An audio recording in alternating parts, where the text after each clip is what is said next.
Remakes, remasters, reimaginings. They oftentimes get a bad reputation for deviating too much from either the source material, changing very little in terms of the game itself, or just leaving out a lot of content that was once present in the original. Much like the complaints that were given out by fans of Resident Evil, who felt the Resident Evil 3 remake cut too much content out in favor of linearity and just flew by the plot of RE3. But sometimes a remake actually does something right. Even at times, it actually surpasses the original game itself. A great example of this is RE1. This game is well known by fans of the series to be the gold standard for how to make a great remake. Not only does Capcom improve the graphics of the game, its pre-rendered images, and drastically change the lighting of the Spencer Mansion to be a lot darker, just to give off like a feeling of dread and encourage the player to really stay alert at all times. But most importantly, Capcom introduced a new game mechanic to really keep players on their toes. That's right, I'm talking about the Crimson Zombie. Crimson Zombie, man, they are unique to RE1 Remake, and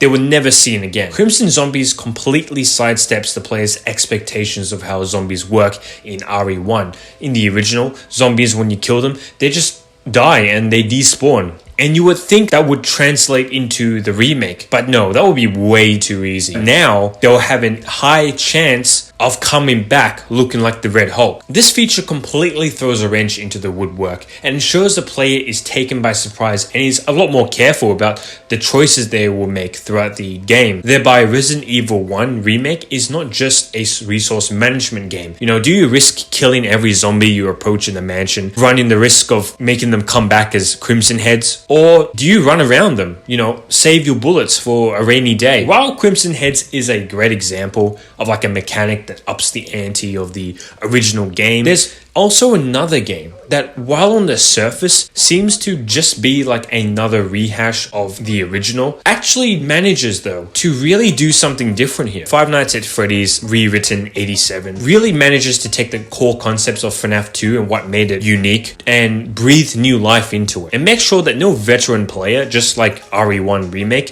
could just fly through the game using prior knowledge of how original game worked. But the most important thing that separates the original Fnaf 2 to the Rewritten 87 is the power. There's a bit of a catch. If you let Toy Freddy go into the parts and service, he can turn off the power now. You let him go into that room, building goes dark, and you're just left sitting in your room with a little dingy ass torchlight right in front of you, fending off the animatronics, which by the way are still active in the building. And keep in mind as well, the music box still needs to be wound up, and during this time you can't really do it because your camera system is also turned off. So the only way to get it back on is you need to manually go into flip up your camera and turn back on the power, which goddamn, a frustrating feature, but also a very interesting one because it ups the ante of the original game, but it also makes sure that you really focus on the camera system and to make sure that you keep a close eye on Toy Freddy. So in this sense, there are many angles in which you can play FNAF 2, and it's not just like some same old routine, which is just mask down, wind up box, check the lights, and that's it. You know, this time you actually have to do a lot more than just those three. I think the best part of this particular remake is just how interactive the animatronics are. I mean, this time you can actually see the animatronics approach your office. You can even see them try and lunge towards you when they're inside your office. It certainly makes for a very creepy experience.